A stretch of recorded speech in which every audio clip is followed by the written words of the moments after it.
Magandang araw at kakapasok lang po na panibagong update. Commodore Tariela ay nag-file ng kasong cyber libel laban po sa pro-Duterte vlogger na si Sas Rogando Sasot. At itong matindi mga kababayan natin na humihingi po ng 1.25 million na damages itong si Commodore Tariela.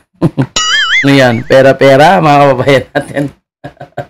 So ang kanyang accusation dito or basihan ng kanyang pag-file ng cyber libel laban po dito kay Sas Rogando Sasot ay dahil daw po sa mga pinopost ni Sas Rogando Sasot, yung mga accusation laban sa kanya na may corruption, bribery, dishonesty, and misconduct daw po itong si Tariela. At ayon kay Tariela, no, nagkukos daw po ito ng kanyang pagka-damage ng kanyang credibility, no? Nasira kumbaga ang kanyang pagkatao dahil sa mga malicious and baseless claims daw po nitong si Sas Rogando Sasot. Pero tika lang mga kababayan ha, mukhang sunod-sunod po ito, no? O, naalala nyo ba na yung mga vloggers noon ay pinatawag sa TRICOM? Sila po yung mga vloggers na nakikipagdebate, nagbibigay ng opinion. So, of course, no, with legal knowledge. Kasi Sas Rogando Sasot, expert po siya pagdating po sa geopolitical, no? And particularly po diyan sa issue sa West Philippine Sea International Law, mas magaling itong si Sas Rogando Sasot kung ang pag-uusapan ay issue sa West Philippine Sea at yung foreign policy ng iba't ibang bansa. Siyempre, ang China at ng Pilipinas. So, madalas niya po sinusupalpal itong si Tariela, particularly po sa mga naging pronouncement ng tagapagsalita ng Coast Guard na si Tariela, mga kababayan natin. No?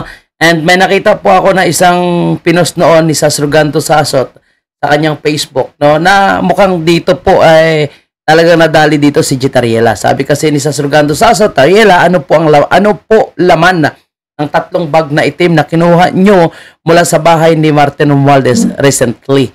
So, accusation, syempre, iniisip ni Tariela na mukhang pinaparatangan po itong si pinaparatangan siya. So, sabi niya dito sa isang post na ito, and palakihin lang po natin mga kababayan. Sabi niya rito, another business statement from Mr. Alan Troy Rogando Sasot. So, yan kasi yung tunay na pangalan ni Sas Rogando Sasot, mga kababayan po natin. So, sinasabi niya na yung mga sinasabi ni Sas, kagaya nito, is business daw, wala daw pong katotohanan.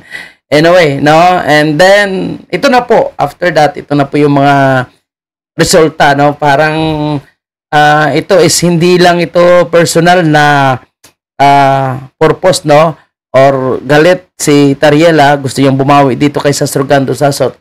Alagay ko mga kababayan po natin, nakikita ko dito is parang ito ay isang mga propaganda, no, na gustong patahimikin yung mga vloggers.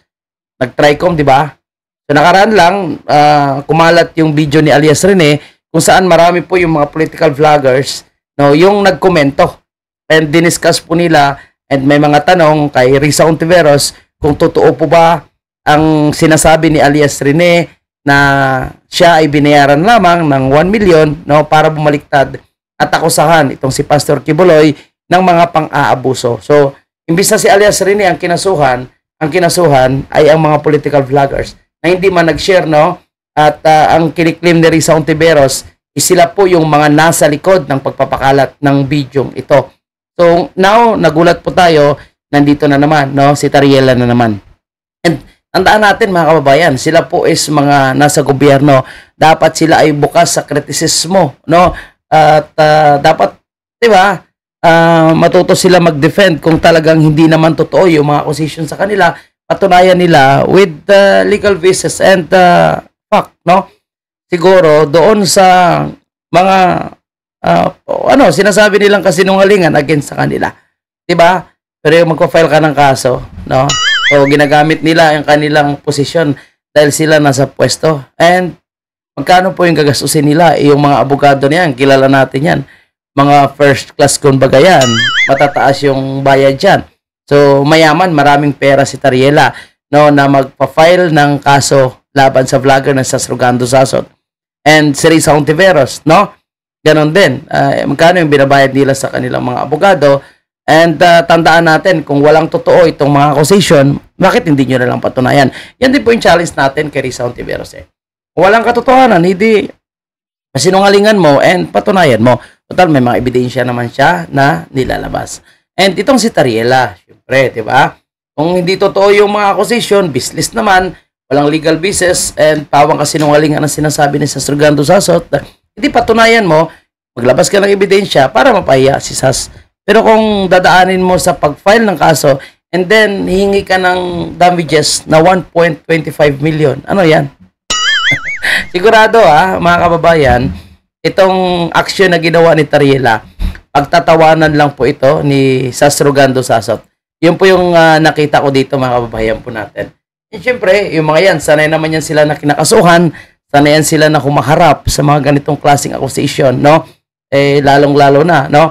At matalino yung mga ito, no? Magaling sila kung legal basis yung rason sa kanilang mga accusation. Alam ko mayroon pong hawak na mga patunay itong Sas Rogando Sasot sa kanyang mga accusation against kay Tariela. So lumalabas tuloy para sa akin na si Tariela ay iyakin pala. Iyakin, pikunin, no? Humarap pa nga ito sa TRICOM 'di ba? Naalala ko, nakasagutan niya pa po yung ilang political vlogger kasama sila Mark, no? At pinakontempt yung si Mark dahil sa kanyang mga sinabi diyan sa West Philippines. And itong Tariela madalas mag-akusa na pro-China itong mga vloggers, sinasabing nababayaran, funded by China, pero wala naman po silang napatunayan na kahit anong dokumento na nagsasabi na pro-China ito, mga bayad yung mga ito, itong mga vloggers na ito. Alam nyo mga kababayan po natin, pagdating dyan sa West Philippines, mahirap yung isyong pag-uusapan niya. Kaya ako hindi ko masyado tinatapik yan. Dahil mahirap no? Kailangan matalino ka at galing at alam mo, kapang-kapaan mo yung issue dyan sa foreign policy, lalong-lalo na yung issue sa West Philippines. And yung may talinong sapat at kaalaman sa discussion na yan ay si Sas Rogando Sasot. Bilang geopolitical expert, tawag ito, political vlogger, analysis, and of course, no, yan po yung kanyang major na pinapag-aralan ngayon, itong mga foreign policy, geopolitical issues ng ating bansa at ng ibang bansa, yung kanyang pinag-aaralan. Kaya kung may mas alam, Sas Rogando Sasot.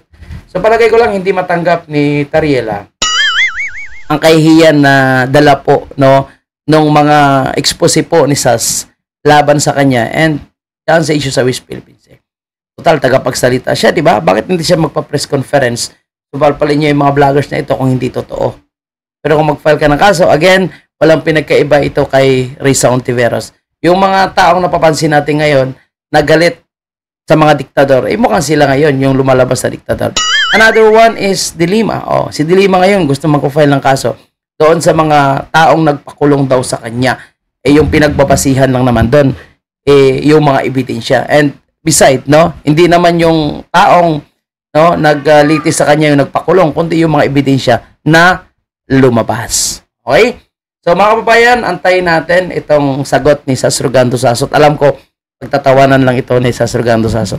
And wala namang inatrasan yang si Sas, mga kababayan po natin. Okay? So yan lang po muna yung ating update. And kaugnay sa development dito, abangan nyo po abangan natin yung sagot ni Sas Rogando Sasot. Baka maya-maya lang maririnig natin ang kanyang sagot dito sa mga inaakusa ni Tariela sa kanya, tumihingi ng 1.25 million. Sana all may 1.25 million, mga kababayan.